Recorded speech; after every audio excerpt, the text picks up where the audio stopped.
네. 우리가 지난주에 다뤘던 건 오병이어의 사건입니다.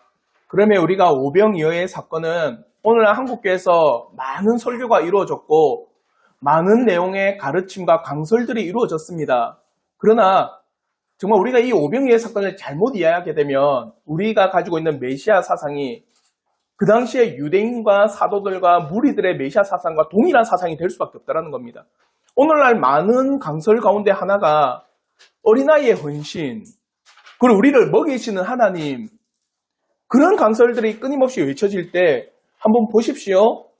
오늘날 우리 성도들, 특히 신자라고 하는 사람들이 교회에 얼마나 많이 봉사합니까? 새벽 일찍 나와가지고 성가대뿐만 아니라 주차 봉사도 하고 교사도 하고 또 수많은 이런저런 모양으로 많은 이들이 그럽니다. 주일날이 제일 바쁘고 피곤하다. 그러면 보십시오. 오병이어의 사건이 단순히 우리가 헌신하고 봉사하면 하나님의 능력과 하나님의 역사가 일어납니다라는 주제라고 했다면 오늘날의 한국교회가 그렇게 봉사하고 수많은 신자들이 그렇게 섬기고 있을 때 뭐가 일어나야 됩니까? 하나님의 특별한 역사가 일어나야 돼요. 근데 우리가 때로는 봉사하고 교회를 섬길 때 때로는 우리의 삶이 어려워질 때도 있어요. 맞죠? 그러니까 이 말씀은 오병이어의 말씀은 너희가 섬기고 봉사하면 너희에게 큰 역사를 이루신다 이게 아니라 우리가 가지고 있는 바 이 메시아라고 하는 이 사상이 얼마나 빈약한가, 이 당시의 사람을 비추어서 오늘날 우리 또한 예수 그리스도를 어떻게 봐야 되는지를 우리에게 가르쳐주고 있다는 겁니다. 예수 그리스도라고 하는 이분은 단순하게 우리가 이 땅에서 살아가는 삶을 붙잡아주고 살아가는 삶을 풍요롭게 하며 그리고 윤택하게 하는 그런 분이 아니라는 거예요. 물론 그럴 수 있지만 그게 핵심이 아니다. 예수 그리스도는 이 땅에 뭐 하기 위해서 오셨다? 세상의 죄를 지신다. 그 가운데 죄인된 우리의 죄도 짊어지시고 우리의 모든 죄를 용서하기 위하여서 그가 친히 희생제물이 되기 위하여 이 땅에 오셨습니다. 이게 가장 큰 메시아의 사상이라는 거예요. 근데 이런 메시아 사상이 없으면 어떤 일이 발생하느냐? 예수를 단지 우리의 삶에 윤택하게 하는 분, 우리의 삶을 풍요롭게 하는 분이라고 한다면 이런 일이 발생합니다. 보십시오. 여러분이 5년, 10년 신앙생활을 정말 잘했습니다. 말씀도 잘 듣고 그리고 정말 교회에서 하는 봉사도 다 했는데 삶이 어떻게 됐느냐? 5년, 10년보다 더 궁핍하고 각박한 삶이 돼버리는 거예요. 그러면 우리의 마음에 무슨 마음이 드느냐? 예수 믿어도 소용없네가 돼버리는 겁니다. 예수라고 하는 이분을 우리의 삶에 윤택하게 하는 분만으로 본다면 이런 일이 발생하는 거예요. 그러니까 디모데후서 4장 10절 대마를 한번 보십시오. 우리 한번 디모데후서 4장 10절 말씀 우리 한번 다 같이 한번 읽겠습니다. 시작. 데마는 이 세상을 사랑하여 나를 버리고 데살로니가로 갔고 그레스게는 갈라디아로 디도는 갈마디아로 갔고. 그러니까 보십시오. 데마는 어디를 사랑해서? 이 세상을 사랑하여서 나를 버리고 데살로니가 가버렸다. 하나님의 놀라운 복음의 일들과 교회를 세우는 일에 너무나도 이게 고통스럽고 힘드니까 결국에는 이 데마가 어디로 갔느냐? 세상으로 가버리는 거예요.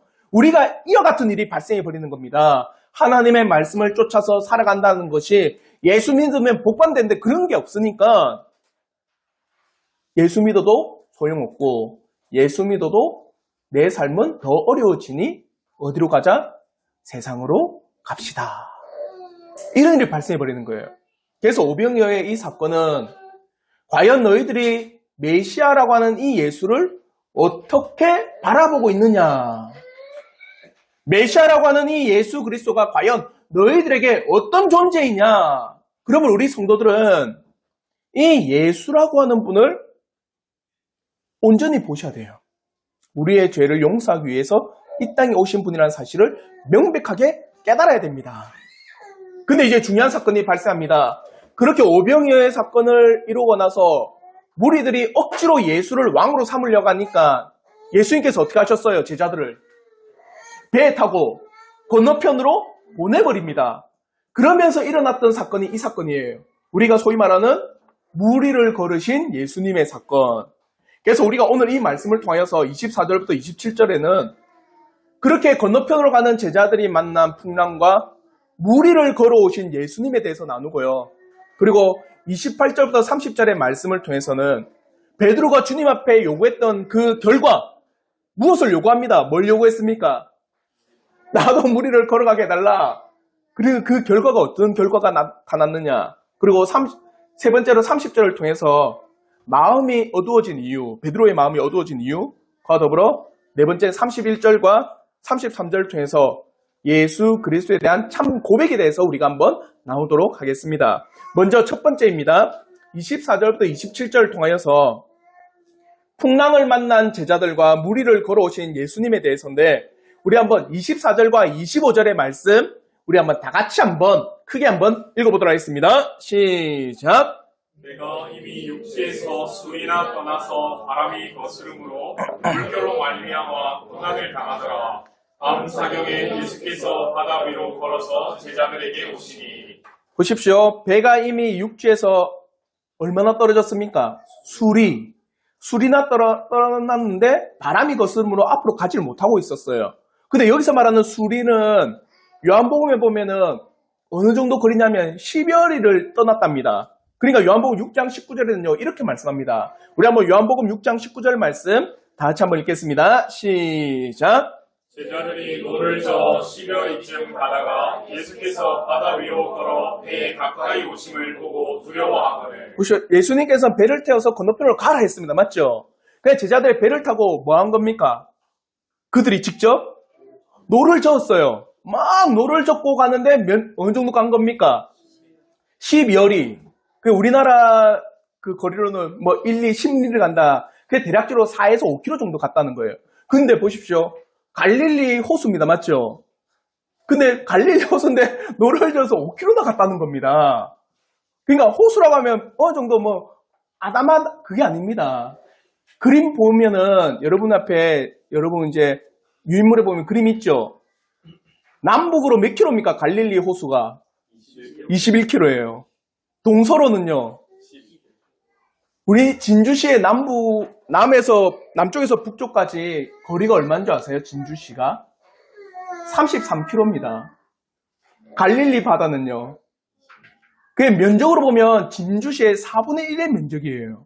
그러니까 그 당시에 사람들이 이건 호수가 아니라 바다라고 하는 게 맞겠죠. 그러니까 5km 정도를 노를 져서 가고 있는데 보십시오. 오병이어 사건이 언제 일어났습니까? 해가 저물 때. 오늘 주님께서는요. 물결이 일어나는 이 바다에 언제 갔냐? 사경쯤에 갔거든요. 사경. 잘 보십시오. 그 당시에 유대인들의 저녁을 나누는 시간은 이럽니다. 해질 때. 오병이어 사건이 일어난 그때부터 해서 3시간 간격으로 1경, 2경, 3경, 4경이라 해요. 그러니까 6시부터 저녁 9시까지는 1경, 9시부터 12시까지는 2경, 12시부터 3시까지는 3경, 새벽 3시부터 6시까지는 4경. 그러니까 주님이 오늘날 시간으로 말하면 언제 갔다는 거예요? 새벽 3시부터 6시 사이에 가셨다는 겁니다. 그럼 보십시오. 오병이어가 일어났던 그 시간이 언제입니까? 해질 때, 1경 때 일어난 겁니다. 무슨 말인지 알겠죠? 1경 때 일어나서 주님께서 100명씩, 50명씩 무리를 지어 그 2만 명의 사람들을 쭉 모이게 하고 축사하시고 떡을 떼어 나눠주시고 그걸 다 거두고 한마디로 식사 시간이 다 끝난 걸 대략 3시간 정도를 잡아도 제자들이 몇 시간 동안 배를 지은 겁니까? 대략적으로 5시간에서 6시간을 노져 갔는데 몇 킬로 간 거예요? 4, 5킬로 간 거예요. 우리가 오늘날로 말하면 무진장? 고생한 겁니다. 맞죠? 밤새도록 노를 졌어요. 오병이어 사건이 일어난 때부터 해가지고 주님이 오시는 이때까지 사경쯤에 오셨으니까 제일 빨라도 새벽 3시쯤에 왔다고 해도 거의 10시부터 새벽 3시까지 끊임없이 노를 졌는데 어디까지 온 거예요? 5km를 온 거예요. 근데 몇 킬로가 더 남았습니까? 거의 절반도 못 왔습니다. 그러니까 오늘 이 말씀에서는요. 그들이 고난을 당했다라고 이야기합니다. 그래서 여기서 말하는 고난이라고 하는 건요, 바사 니조메논이라고 하는 단어인데요. 어느 정도 고난이냐? 여러분, 태중에 아기를 가지신 분 계시죠? 사람이 느끼는 고통 중에 제일 큰 고통 중에 하나가 뭡니까? 해산의 고통입니다. 그러니까 바사 니조메논이라고 하는 이 단어의 뜻은 해산할 때 얻는 고통을 말하는 거예요. 그러니까 이 제자들이 밤이 맞도록 노를 젓는 이 고통이 어느 고통과 같다는 겁니까? 해산하는 고통과 같을 정도의 큰 어려움을 겪고 있었다. 근데 이런 제자들에게 누가 오신 거예요? 근데 어떻게 오셨어요? 무리를 걸어서 오시니까 여러분 한번 생각해 보십시오. 여러분이 지금 제자예요. 밤이 맞도록 계속 노를 젓고 있는데 안 그래도 육체가 다 기진맥진하고 온 힘은 다 빠져있고 근데 앞으로 나가지 않습니다. 왜요? 바람이 부니까 역풍으로 불고 있으니까 아무리 가려고 해도 가지 못하는데 저 맞은편에서 누가 오고 있는 거예요. 근데 어때요? 무리를 걸어오는데 형체가 사람의 형체예요. 뭐 같아 보일까요? 유령처럼 보인 겁니다. 그러니까 마태복음 14장 26절에 이래 말씀합니다. 우리 한번 마태복음 14장 26절 말씀 우리 한번 다 같이 한번 읽겠습니다. 시작. 제자들이 그가 바다 위로 걸어오심을 보고 놀라 유령이라 하며 무서워하여 소리 지르거늘. 우리도 그렇지 않을까요? 여러분 진짜 온 힘을 다 기진맥진한 상태에서 그러면은 안 그래도 우리가 건강한 체력이라도 눈이 안 좋은 사람은 잘 못 보는데 온 힘을 다 쏟은 그 사람이 그래서 이제는 거의 뭐 쓰러질 지경에 있는 그 제자들이 파도도 일고 바람이 부는 저 끝에서부터 희미한 사람의 형체가 되게 걸어오면은 안 무서울까요? 그러니까 유령이라 버린 거예요. 여기서 말하는 유령은 헬라어로 판타조. 많이 들어보셨죠? 뭡니까? 판타지가 여기서 나온 겁니다. 판타지. 판타조라고 하는 이 단어인데 눈에는 보이나 실체가 없는 것 그리고 헛개비라는 뜻이 있습니다. 제자들은 지금 안 그래도 힘이 빠진 상태에서 그 거센 바람을 뚫고 사람 같은 형체가 나에게 오니 얼마나 무섭고 그게 얼마나 두려운 일인지 지금 그것을 고백하고 있습니다. 근데 재밌는 게 있습니다. 자요. 우리가 여러분이 오병이어 사건을 보실 때는요. 반드시 공간복음과 요한복음을 다 보셔야 됩니다. 주님께서는 무리를 다 보낸 후에 기도하러 산에 가셨어요. 맞죠? 그 산에서 기도를 다 마치신 후에 뭘 받느냐? 제자들이 힘써서 노를 젓고 건너편으로 애쓰며 가고 있는 그 상황을 보신 거예요. 그게 바로 마가복음 6장 48절에 기록되어 있습니다. 우리 한번 마가복음 6장 48절 말씀 다 같이 한번 읽겠습니다. 시작. 바람이 거스름으로 제자들이 힘겹게 노젓는 것을 보시고 밤 사경쯤에 바다 위로 걸어서 그들에게 오사 지나가려고 하시매. 힘겹게 노를 젓는 것을 주님이 보시고 밤 사경 새벽 3시부터 6시 사이에 그들에게 오셨다. 사랑하는 성도 여러분, 여기서도 우리는요 교훈을 얻습니다. 주님은 그의 자녀들을 보십니다. 맞죠? 고난과 고통과 큰 어려움에 처한 그의 자녀들을 보시고 그들에게 다가오십니다. 아시겠죠? 근데 이제 무리로 걸어서 오는 그 예수님 보고 제자들은 유령이네 무서워 떨었습니다. 그런 제자들에게 주님이 또한 뭘 말씀하셨느냐? 그게 바로 마태복음 14장 27절의 말씀입니다. 우리 한번 마태복음 14장 27절 말씀 다 같이 한번 읽겠습니다. 시작. 예수께서 즉시 이르시되 안심하라 나니 두려워하지 말라. 어떻게 하셨습니까? 그렇게 무서워 벌벌 떠는 제자들에게 안심하라 두려워하지 말라. 근데 여기서 재밌는 말씀이 있습니다. 여기서 안심하라라고 하는 이 말은 뭐냐? 다르세이테라고 하는 헬라어인데 용기를 가지라, 담대하라 이 뜻이고 두려워하지 말라라고 하는 이 단어는 뭐냐? 메 포베이스테라고 하는 단어인데 두려움에서 헤어나오라. 그러니까 보십시오. 안심하라 두려워하지 말라라고 하는 이 단어의 의미는 뭐냐? 너희가 용기를 가지고 지금 있는 두려움에서 벗어나라. 너희는 용기를 가지고 지금 처한 상황의 두려움에서 헤어나오라. 주님이 그렇게 안심시키는 겁니다. 근데 재밌습니다. 그 근거를 뭐로 두시는 줄 아세요? 주님께서 제자들에게 안심하라, 두려워하지 말라. 뭐 때문에? 나니까. 여기서 나니라고 하는 이 헬라어는 에고 에이미, 나는 나다. 이게 무슨 의미일까요? 나는 나다. 이 말씀은 여러분 많이 들어보셨을 겁니다. 나는 나다라고 하는 이 말씀을 여기서만 한 게 아니에요. 구약에서도 하셨어요. 모세에게 하셨어요. 그게 뭐냐? 출애굽기 3장 14절 말씀입니다. 우리 한번 출애굽기 3장 14절 말씀 다 같이 한번 읽겠습니다. 시작. 하나님이 모세에게 이르시되 나는 스스로 있는 자이라. 또 이르시되 너는 이스라엘 자손에게 이같이 이르기를 스스로 있는 자가 나를 너희에게 보내셨다 하라. 보십시오. 모세는 어떤 명령을 받았습니까? 바로에게 가서 이스라엘 민족을 보내라. 그러면 모세는 처음에 알겠습니다, 주님. 제가 가서 이스라엘 민족을 해방시키겠습니다. 그랬습니까? 아니에요. 어떻게 했습니까? 보낼 자를 보내십시오. 저는 무섭고 두렵고 안 가겠습니다. 그러면서 주님이 하신 말씀이 이 말입니다. 나는 스스로 있는 자다. 오늘 주님께서 그 두려워 떠는 제자들에게 뭐랍니까? 나니까 너희는 용기를 가지고 담대히 그 두려움에서 헤어나오라. 나는 스스로 있는 자다. 이 말이 뭡니까?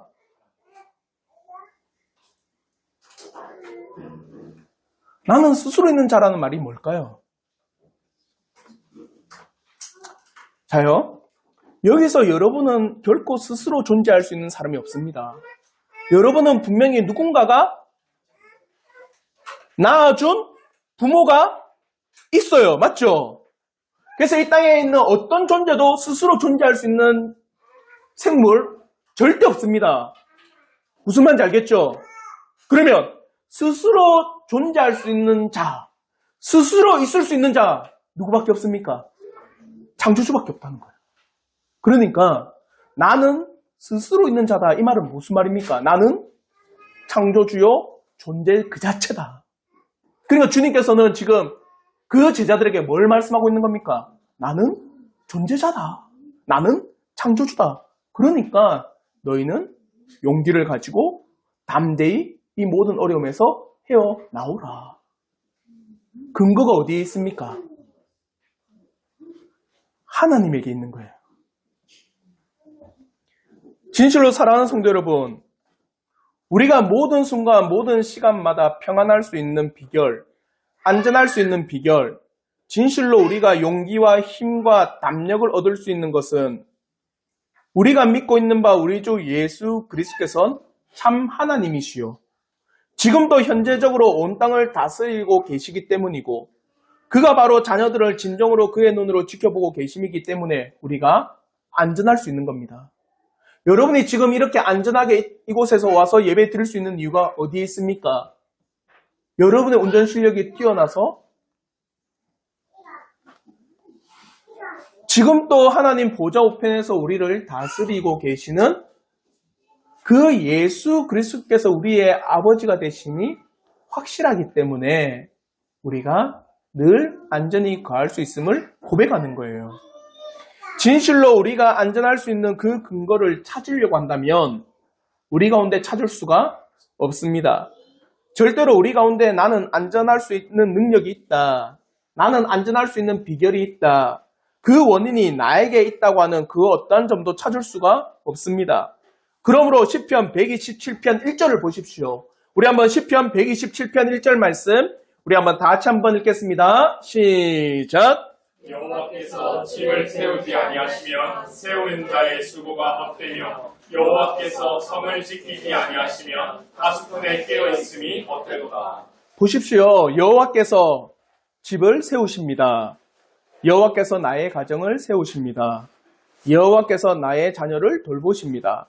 여호와께서 세우시고 지키시고 돌보시지 않는다면 아무리 우리가 세우고 지키고 돌본들 헛될 뿐입니다. 진정으로 여호와께서 세우시고 지키시고 돌보시는 은혜, 그것을 묵상하시길 바랍니다. 제자들이 지금 그 모든 상황에서 두려워하지 않고 용기를 가지고 담대히 그 모든 상황을 헤어나올 수 있는 모든 근거를 누구에게 두고 있는 겁니까? 나니 창조주인 그 하나님 앞에 그 모든 근거를 두고 있어요. 자신들에게 찾지를 않습니다. 그러면 우리 또한 그렇게 근거를 가지고 살아가셔야 돼요. 여러분의 한 주간을 삶을 살아가잖아요. 그러면 그 한 주간의 삶 가운데서 내가 평안할 수 있는 것, 환경을 떠나서 내가 안전하다라고 하는 것, 내 영혼이 하나님 나라에 거하고 있다라는 것, 그 근거를 어디에서 찾을 겁니까? 나에게는 그 근거를 찾을 수가 없다라는 겁니다. 우리가 읽었던 십계명의 말씀을 보십시오. 나에게는 그 근거가 있다 없다? 없습니다. 내게 찾을 수 있는 근거는 뭡니까? 나는 죄인이요. 나는 심판받을 자요. 나는 하나님 앞에 저주받을 자를, 그걸 찾는 거지. 나에게 하나님의 자녀된 근거, 하나님 앞에 구원받은 근거, 내가 하나님의 나라에 들어갈 수 있는 근거는 도저히 나에게는 없다라는 겁니다. 아시겠죠? 여러분의 한 주간을 살아감에 있어서의 모든 근거와 모든 초점은요, 나니 하나님 앞에 두셔야 합니다. 아시겠죠? 이것을 두 번째 나눔에서 더 극명하게 우리에게 가르쳐주고 있어요. 자요, 주인께서는 용기를 가지라, 담대히 두려움에서 나오라, 그걸 말씀하시자 베드로가 뭘 요구했습니까? 만일 주님이시거든 나에게 명하여 무리를 걷게 하여 주옵소서, 그렇게 합니다. 그게 바로 28절과 29절의 말씀입니다. 우리 한번 마태복음 14장 28절과 29절의 말씀 다 같이 한번 읽겠습니다. 시작.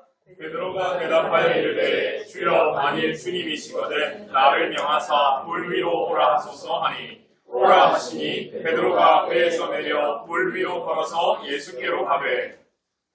베드로는 주님께서 용기를 가지라, 담대히 그에서 헤어나오라 할 때 주여 만일 주님이시면 나에게 명하여 이 무리를 걷게 하여 주옵소서 요청합니다.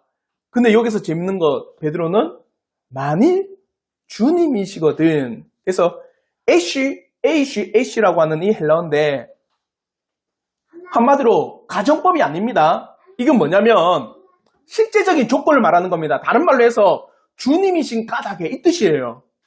주님이신 까닭에 나에게 명령하여 무리를 걸으라면 나는 할 수 있다 못한다?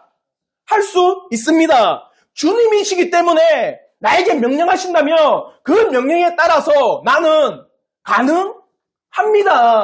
이걸 말하고 있습니다.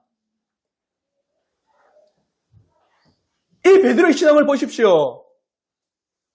저는 이 부분에서 이 베드로의 신앙이 얼마나 순수한지, 얼마나 순전한지, 그 거친 파도와 강한 바람 앞에 주님이십니다. 주님이시기 때문에 나에게 명령하시면 나는 할 수 있습니다. 무리를 걸으라면 주님이 나에게 명령하셨기 때문에 나는 가능합니다라고 이야기하는 거예요.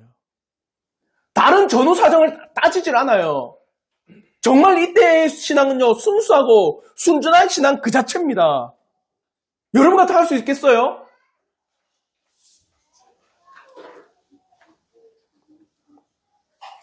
근데 어떻게 됐습니까? 끝까지 주님 앞에 갔습니까?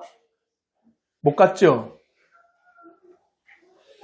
그렇게 주님 앞에 그 순수한 신앙을 가진, 그리고 순전한 신앙을 가진 이 순간만큼은 주님이 명령하시면 난 할 수 있다고 한 그 베드로가 그래서 바다에 붕덩 뛰어내렸습니다.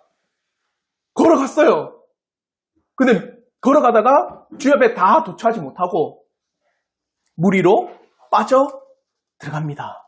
그게 바로 30절 말씀입니다.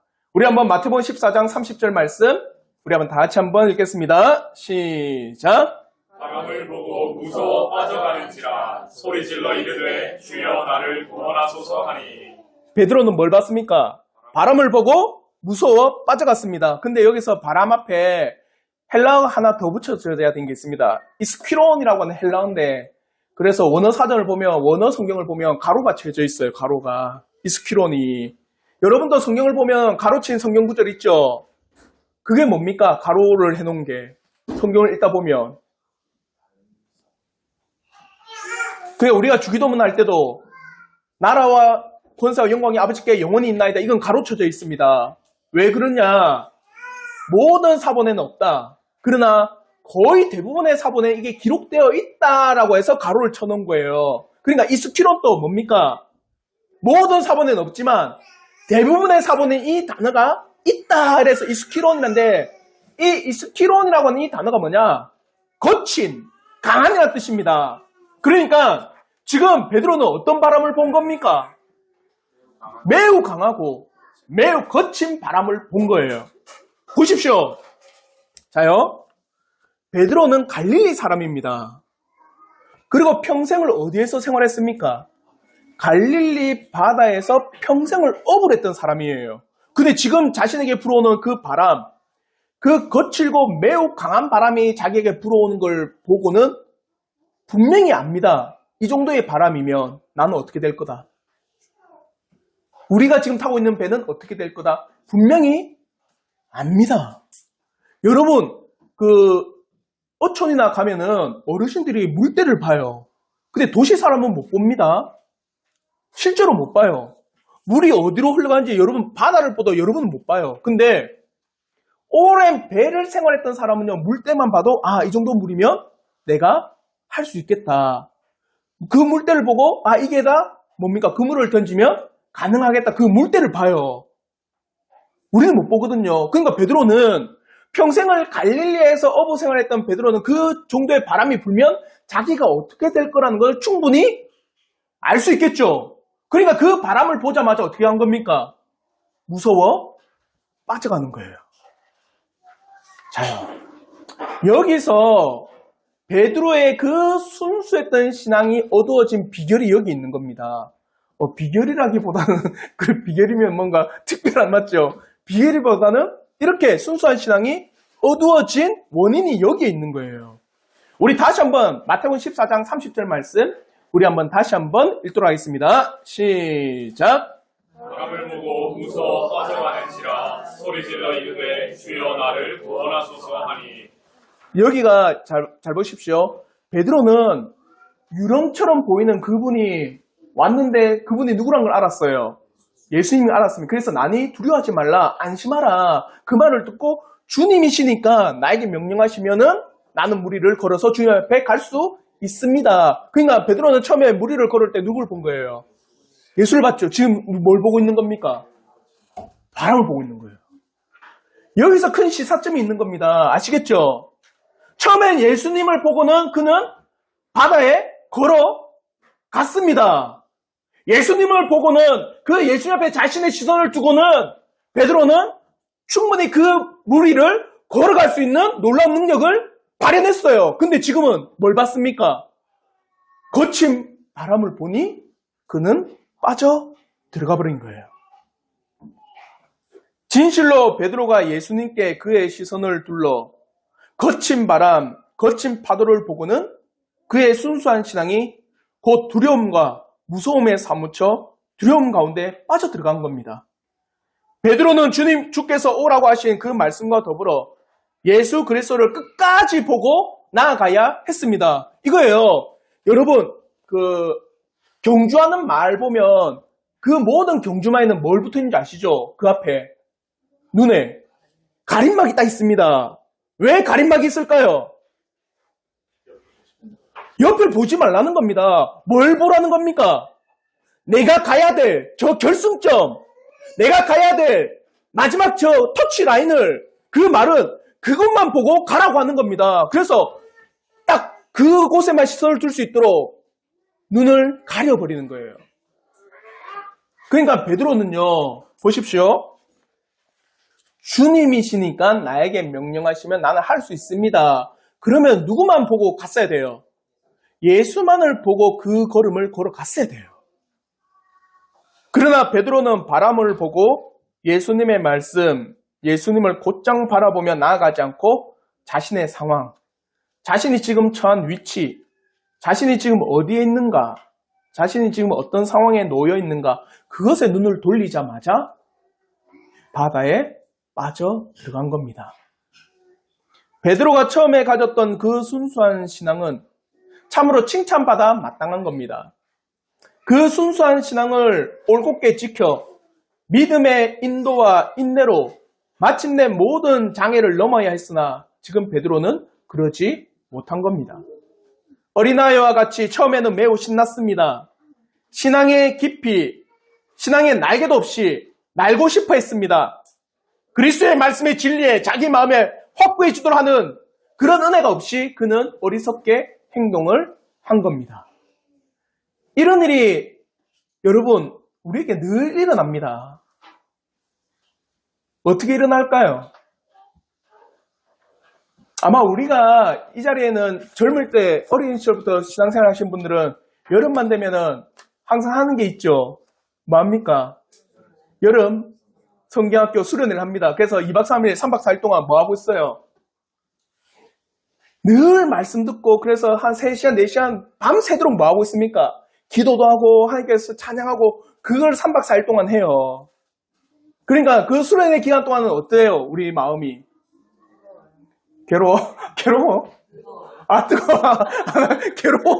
3박 4일 동안 그게 너무 싫어서 괴로워. 집에 가고 싶다 이러는 줄 알았는데 뜨거워요. 마음이 말씀과 찬양과 기도로 계속 타오르고 있습니다.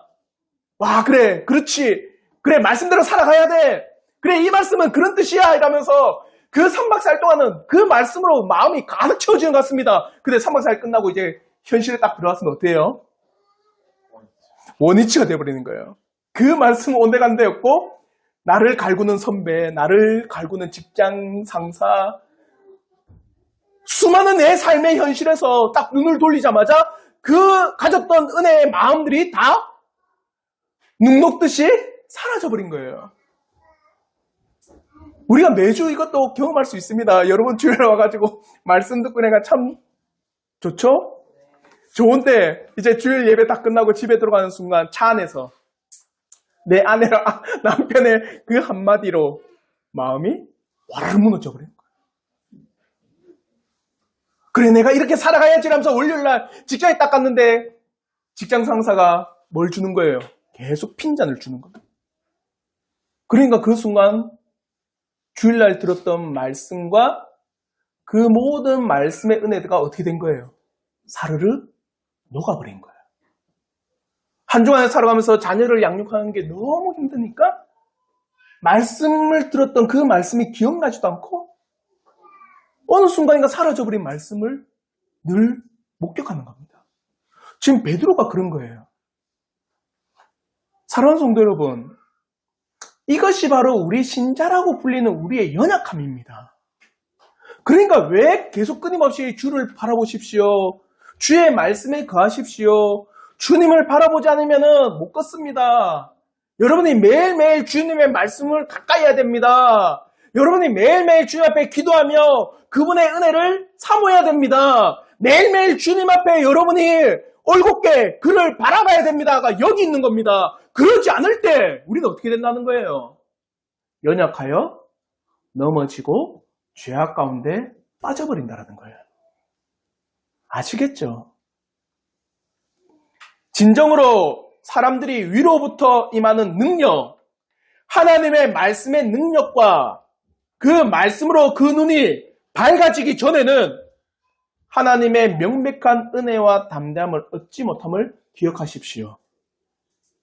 그러므로 나는 힘이 없고 못났지만 하나님이 나 같은 자를 보고 이것을 하라고 하시면 하고 말씀 가운데 이 일들을 알게 해주셨다고 하면 하나님께서 친히 인도하시고 이끄시고 나에게 할 수 있는 은사와 은혜를 길이 주심을 여러분이 믿고 나가십시오.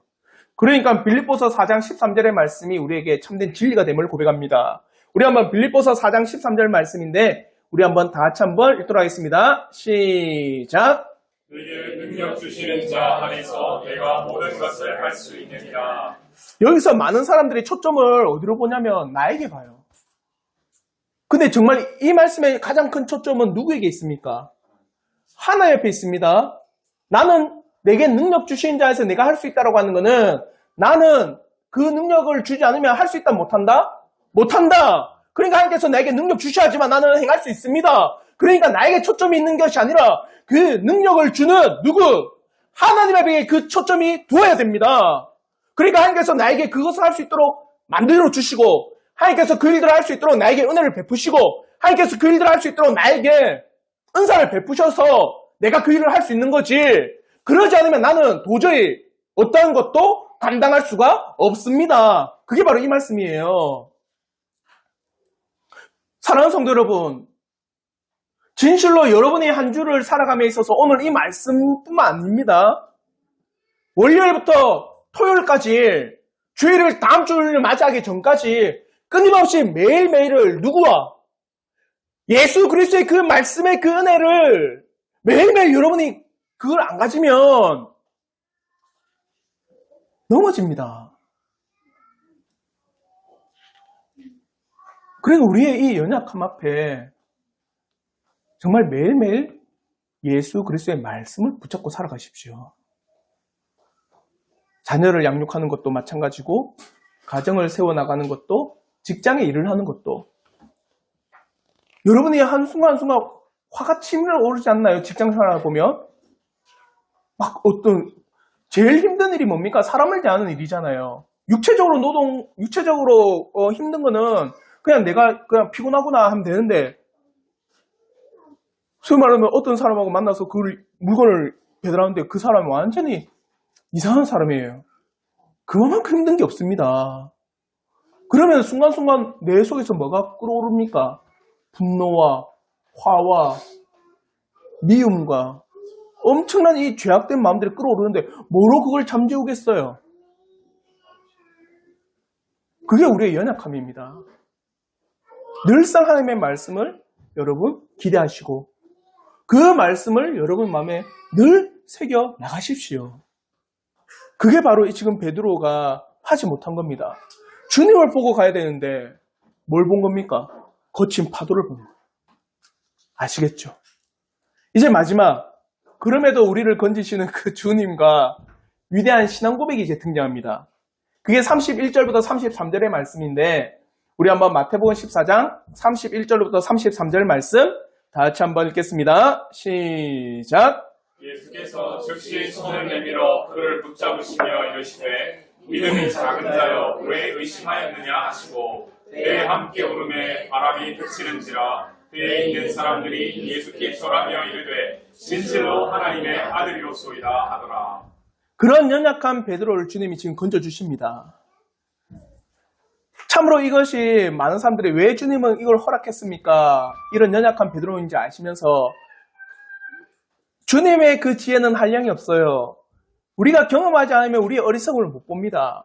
그냥 베드로에게 그 경험을 통해서 뭘 보게 한 겁니까? 자신의 연약함을 보게 한 것뿐만 아니라 그 배에 타고 있는 모든 사도들도 과연 주님을 보지 않고는 우리가 갈 수가 없겠구나를 보게 하신 참 교육의 현장입니다.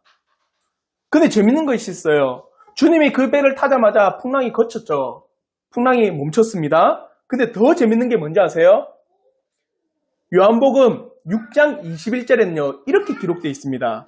우리 한번 요한복음 6장 21절 말씀, 우리 한번 다 같이 한번 읽겠습니다. 시작! 이에 기뻐서 배로 영접하니 배는 곧 그들이 가려던 땅에 이르렀더라. 어떻습니까? 우리가 처음에 볼 때 서론에서 그는 저녁 10시부터 새벽 3시까지 뻘뻘 흘리며 노를 저어도 12월이 거의 4, 5km밖에 못 갔는데 지금은 주님이 그 배를 타자마자 풍랑도 그치고 어떻게 한 겁니까? 우리가 가야 될 목적지에 도착해버린 거예요. 재밌습니다. 여기는 제자들 노를 저었다고 기록되어 있습니까? 그래서 어떤 학자는 이렇게 이야기합니다. 주님의 놀라운 신성이 그들이 노를 젓지 않고도 그곳에 도착할 수 있도록 만들어 주셨다. 처음에는 자기가 노력으로 가려고 했는데 갈 수 있었어요? 자기의 힘으로 가려고 했는데 못 갔습니다. 맞죠?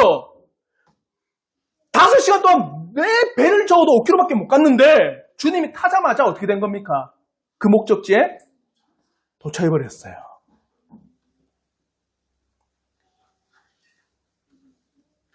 사랑하는 성도 여러분, 우리가 하나님 나라에 가고 도처하는 것은 마찬가지예요. 누가 이끌어줍니까? 예수께서 그곳에 이르도록 만들어주시는 거예요. 그 전까지는 우리의 노력과 우리의 힘으로는 도저히 갈 수가 없어요. 어떠한 것으로도 우리의 노력으로 내 목적지에 가고 싶어도 갈 수가 없습니다. 사랑하는 성도 여러분, 우리는 이 사실을 통해서 하나님이 아니고서는 결코 우리가 당도할 수 있는 그 목적지, 하나님 나라라고 하는 그 목적지에는 어떠한 영혼도 도착할 수가 없다라는 사실을 분명히 기억해야 돼요. 이거는 출애굽을 통해서 이스라엘 민족에게도 분명히 말씀하신 겁니다. 가나안 땅에 누가 인도하셨습니까? 하나님께 인도하셨어요. 근데 이스라엘 민족은 뭐 했습니까? 가나안 땅까지 갈 동안. 그 말씀 잘 지켰습니까? 아니에요. 그러니까 민수기 14장 22절에 하나님의 말씀을 한번 들어보십시오. 우리 한번 민수기 14장 22절 말씀 다 같이 한번 보고 읽겠습니다. 시작. 내 영광과 일복과 광야에서 행한 내 이적을 보고서도 이같이 10번이나 나를 시험하고 내 목소리를 청정하지 아니한 그 사람들은 그 수많은 기적과 이적을 봐도 여호와의 목소리를 청종하지 않았다. 그게 누굽니까? 이스라엘 민족, 오늘날로 말하면 누굽니까? 우리예요. 기독교인, 그렇죠? 우리입니다, 우리. 우리가 하나님의 말씀을 들어도 하나님의 말씀을 늘 우리가 가까이 해도 늘 우리의 마음에서는 뭐가 일어나고 있습니까? 하나님의 말씀에 반역과 불신과 불안과 불만과 불평이 끊임없이 내 속에서 일어나는데 과연 나에게 하나님 나라에 들어갈 수 있는 근거와 원인과 모든 목적을 나한테 찾을 수 있나? 못 찾는다라는 거예요. 오로지 누가? 하나님께서만이 그 신자를 끝까지 인도하시고 붙들어 주시고 이끌어 주신다는 겁니다. 돌트 신주에서 이걸 뭐라고 합니까? 그렇죠. 성도의 견인이다. 이것이 바로 오늘 제자들이 예수께서 배에 오르시자 바람이 그치고 배가 그 목적지에 도착한 것 같이 실제적인 교육을 하신 현장입니다. 네가 나를 보고 가지 않는다면 결코 그 목적지에는 도착할 수가 없다. 네가 가지고 있는 능력으로는 결코 이 일들을 이루어 나갈 수가 없다. 네가 가지고 있는 그 능력으로는 도저히 그 목적지에 당도할 수가 없다. 그러니 예수인 나를 보지 않고는 네가 그 나라에 들어갈 수도 없고 예수인 나를 보지 않고는 그 예수인 내가 인도하지 않고는 네가 하나님 나라에는 발끝에도 미치지 못하는 것이 죄인과 같은 우리다. 그러니 너희는 누굴 보라? 예수를 바라보라. 이제 배에 있는 모든 사람이 고백합니다. 뭐라고 고백합니까? 우리가 읽었던 맨 마지막 33절의 말씀. 우리 한번 마지막인데 우리 성경을 펼쳐서 아니면 유인물 보시고 이 신앙의 고백이 우리의 신앙의 고백이 되기를 바라는 마음으로 33절 말씀 다 같이 한번 읽겠습니다. 시작. 배에 있는 사람들이 예수께 절하며 이르되 진실로 하나님의 아들이옵소이다 하더라. 어떤 고백이 일어나고 있습니까? 예수는 하나님의 아들이십니다. 그 전에 있는 사람들은 뭐라고 했습니까? 선지자다. 그리고 우리를 배불리 먹여주는 그런 임금과 왕이다. 근데 지금은 하나님의 아들입니다. 예수를 보는 메시아의 사상이 진보했어요. 맞죠? 예수를 보는 그 메시아 사상이 성장했습니다. 저는 우리 성도들이 이와 같이 신앙의 성장이 있기를 저는 진심으로 바라요. 정말 예수 그리스도는 하나님의 아들이십니다. 이 메시아 사상으로 통하여서 정말 우리의 신앙과 우리의 모든 신앙의 여정이 날이면 날일수록 성숙되어지는 그 신앙의 진보가 있기를 저는 진심으로 바랍니다. 오늘 이것은 참 교육의 현장입니다. 예수를 어떻게 바라보고 있느냐, 그리고 어떻게 고백하고 있느냐, 그리고 예수를 바라보지 않고는 어떻게 너희들이 한 sap도 가지 못함을 우리에게 확실히 보여주는 교육의 현장입니다. 그러면 사랑하는 성도 여러분, 이 한 주간의 삶 어떻게 사시겠어요? 정말 하나님의 말씀을 날마다 묵상하며 그 예수 그리스도의 인도하심만을 간절히 바라며 하나님 나라에 도착할 수 있음을 기억하시고 더욱더 주님만이 나의 하나님이십니다를 고백하시며 이 한 주간을 살아가십시오. 이 신앙의 위대한 고백이 곧 우리의 모든 믿음의 근간임을 기억하시고 또 이 한 주간을 승리하시는 우리 온 성도들 되길 주님의 이름으로 축원합니다. 아멘. 기도하겠습니다.